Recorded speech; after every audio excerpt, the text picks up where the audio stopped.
अवधूत चिंतन श्री गुरुदेव दत्त श्री स्वामी समर्थ. तुम्हा सर्वांचं आपल्या चॅनलमध्ये खूप मनापासून स्वागत आहे. हिंदू पंचांगानुसार सन 2026 अत्यंत महत्त्वाचा असणार आहे. अधिक मास लागल्यामुळे हे वर्ष 13 महिन्यांचे असेल. 17 मे ते 15 जून दरम्यान हा अधिक मास असणार आहे. या अधिक मासाला मलमास किंवा पुरुषोत्तम मास असेही म्हणतात. हा काळ अत्यंत धार्मिक आणि आध्यात्मिक दृष्टिकोनातूनच फारच महत्त्वाचा मानला जातो.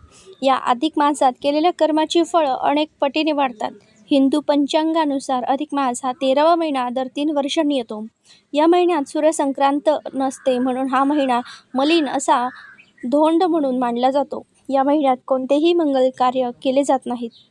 जेव्हा एकच चंद्रमास दोनदा येतो तेव्हा पहिल्यांदा अधिक मास आणि दुसऱ्यांदा शुद्ध मास असे म्हणतात. चंद्र आणि सूर्य वर्षामध्ये संतुलन राखण्यासाठी अधिक मास दर 3 वर्षाने एकदा येत असतो. या महिन्याला धोंड्याचा महिना असेही म्हणतात. हा महिना भगवान विष्णूला समर्पित आहे. नकारात्मकतेला तुमच्या जीवनावर प्रवाह टाकून राहण्यासाठी किंवा रोखण्यासाठी या महिन्यात काही नियमांचे पालन केले पाहिजे. ते आपण पुढीलप्रमाणे पाहूया. 1. अधिक महिना. या पवित्र महिन्यात भगवान विष्णूंच्या उपासनेला विशेष महत्त्व आहे. ओम नमो भगवते वासुदेवाय या मंत्राचा जप केल्याने मानसिक शांती आणि पुण्य यांचा अत्यंत लाभ मिळतो. श्री हरी विष्णूंनी सांगितल्याप्रमाणे या अधिक महिन्यामध्ये भूमिशयन व्रत करावे. म्हणजेच काय की बेडवर झोपायचं नाही, गादीवर झोपायचं नाही. संपूर्ण अधिक मास खाली फरशीवर, सतरंजीवर घोंगडी किंवा चटई टाकून त्यावर झोपायचं आहे. मग ते दुपारी झोपणं असो, रात्री झोपणं असो किंवा बसणं असो, गादीवर किंवा बेडवर बसायचं नाही आहे. 3. अधिक मासात दान, जप, तप, पूजापाठ आणि गोमातेची सेवा करणे अत्यंत पुण्यकारक मानले जाते. तसेच अधिक मासात रामायण, गीता यासारख्या धार्मिक ग्रंथांचे दान करणे हे अत्यंत शुभ मानले जाते. त्यासाठी या महिन्यात आवर्जून दान केले पाहिजे. 4. अधिक महिन्यात दानधर्मात तुम्ही वस्त्र आणि दीपदान करणे अत्यंत शुभ मानले जाते. विशेषतः अनंताचे दान, दीपदान आणि काचेच्या भांड्यात मालपुवा दान करणे अत्यंत शुभ आहे. अधिक महिन्यात अनारसे, बत्तासे, खारका, सुपारी किंवा फळं असतील तर ही 33 संख्येमध्ये सतपात्र म्हणजे पात्रासह दान करायचे आहेत. आता जावयाला दान देणं वेगळं. हे जे दान आहे हे आपण एखाद्या मंदिरामध्ये गुरुजींना किंवा एखाद्या गरजू व्यक्तीला तुम्हाला द्यायचं असेल तर देऊ शकता. अधिक मासात एक वेळ जेवण करून सुद्धा तुम्ही अधिक मास पाळू शकता, उपवास करू शकता. या महिन्यामध्ये अन्नदान करू शकता किंवा संपूर्ण धोंड्याचा महिना म्हणजे अधिक मासात गाईला गोग्रास खाऊ घालू शकता. जोडपं भोजन म्हणजे एखादं जोडपं बोलवायचं आणि संपूर्ण अधिक मास त्यांना दुपारचं किंवा रात्रीचं जेवण आपल्या घरी जेवू घालायचं. किंवा तुम्ही एखादी सवाष्णी श्री बोलवू शकता आणि तिलासुद्धा जेवू घालू शकता. त्याचप्रमाणे अधिक महिन्यात आवळी स्नान करू शकता, तीर्थस्नान करू शकता. आता तीर्थस्नान तर आपण दररोज काही करू शकत नाही. मग काय करायचं? अधिक मास सुरू होण्याच्या अगोदरच पूजा साहित्याच्या दुकानामधून गंगाजल आणून ठेवायचं किंवा तुमच्या घराच्या आजूबाजूला कुठे एखादं तीर्थक्षेत्र असेल, तिथे नदी असेल तर त्या नदीचं पाणी घरी आणून ठेवायचं आणि संपूर्ण अधिक मास रोज अंघोळीच्या पाण्यामध्ये ते पाणी थोडंसं मिक्स करायचं आणि त्या पाण्याने स्नान करायचं आहे. या महिन्यात धरण, पारण, भोजन, व्रत करू शकतो. म्हणजे 1 दिवस जेवण करायचं, 1 दिवस उपवास करायचा. हे व्रत पण तुम्ही करू शकता किंवा आपण दुसऱ्या पद्धतीने देखील धरण, पारण करू शकतो. ते म्हणजे दिवसातून फक्त एकदाच जेवण करायचं, म्हणजे आपण संध्याकाळी एकदा जेवण करायचं असं देखील करू शकतो. याबद्दलचा सविस्तर व्हिडिओ येईल, त्यामध्ये तुम्हाला संपूर्ण माहिती मिळेल. महाविष्णूंना आवळा अत्यंत प्रिय समजला जातो, म्हणून या महिन्यात काही जण आवळ्याच्या झाडाखाली आपलं धार्मिक अधिष्ठान जपजाप्यसुद्धा आवर्जून करतात. तर काही जण आवळ्याला कोरून त्यामध्ये तिळाच्या तेलाचा दिवा देवासमोर किंवा अगदी मंदिरात जाऊन देवासमोर लावतात. हे सुद्धा पुण्यकारक समजलं जातं.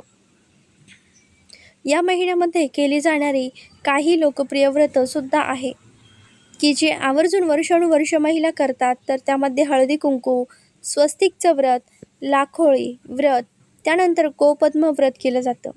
अधिक महिन्यात दररोज तुळशीची पूजा केली जाते किंवा एखादी सवाष्णी बोलून तिची रोज ओटी भरली जाते किंवा एखाद्या सवाष्णी श्रीला बोलवून रोज तिला जर चहा आवडत असेल तर चहा किंवा दूध आवडत असेल तर दूध तिला पाजलं जातं.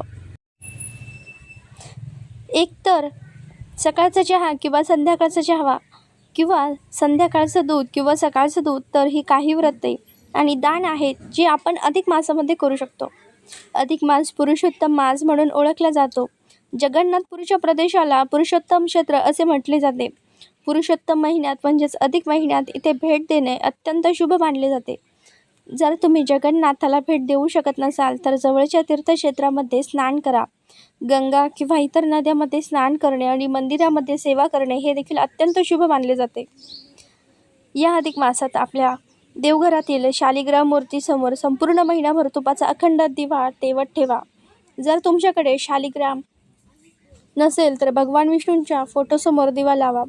या शुभ प्रथेमुळे मागील सर्व जन्मातील पापांचे क्षालन होते आणि आपल्या आयुष्यात सुख, शांती आणि समृद्धीचे जीवन लाभते. या अधिक महिन्यात पुरुषोत्तम महात्म्याचे पठण करणे अत्यंत फलदायी ठरते. हे शक्य नसल्यास भगवद्गीतेचे पठण करावे किंवा दररोज गीतेचे किंवा पुरुषोत्तम महात्म्याचे शेवटच्या अध्यायाचे त्यांच्या अर्थासह पठण करावे.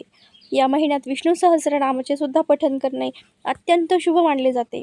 विष्णू सहस्रनाम तर आवर्जून पठण करावे. तसेच रामरक्षा स्तोत्राचे आपण पठण करू शकता.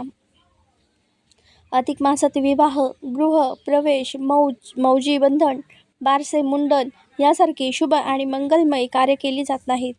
असे मानले जाते की या महिन्यात शुभ कार्य केल्यास अपेक्षित फळ मिळत नाही.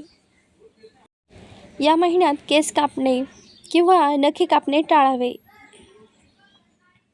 या अधिक मासात सात्विक जेवण करावे. तामसिक पदार्थ जसे की कांदा, लसूण, मांस हे पूर्णपणे वर्ज्य करावे.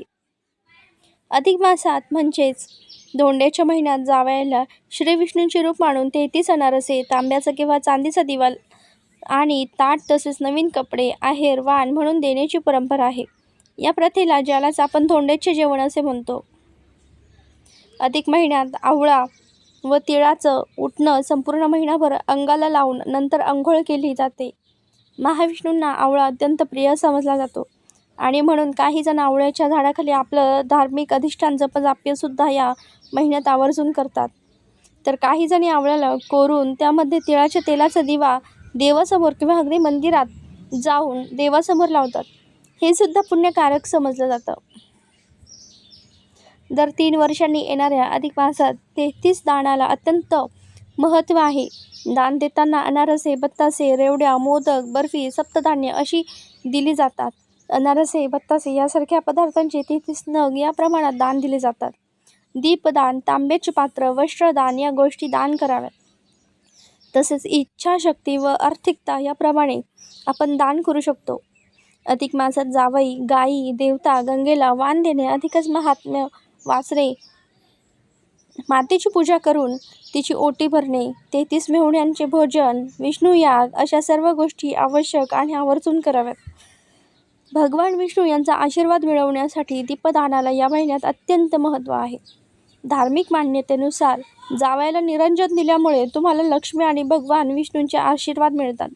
म्हणून या महिन्यात अनेक जण जावयाला अधिक मासात घरी बोलावतात.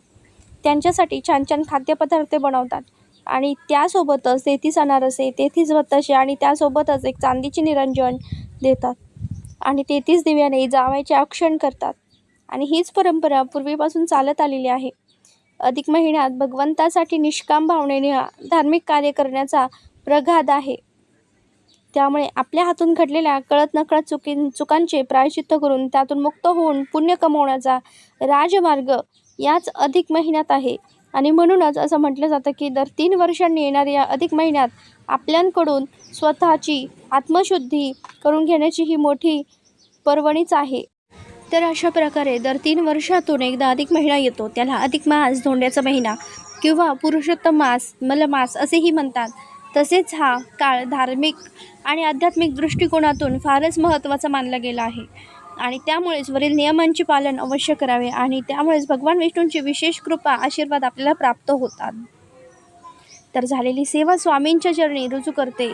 तुम्हाला जर आजची माहिती महत्त्वपूर्ण कशी वाटली, माहिती आवडली असेल तर नक्कीच व्हिडिओला लाईक करा, शेअर करा व चॅनलला सबस्क्राईब करायला मात्र अजिबात विसरू नका. झालेली सेवा स्वामींच्या चरणी रुजू करते. व्हिडिओ इथेच थांबवते. श्री स्वामी समर्थ.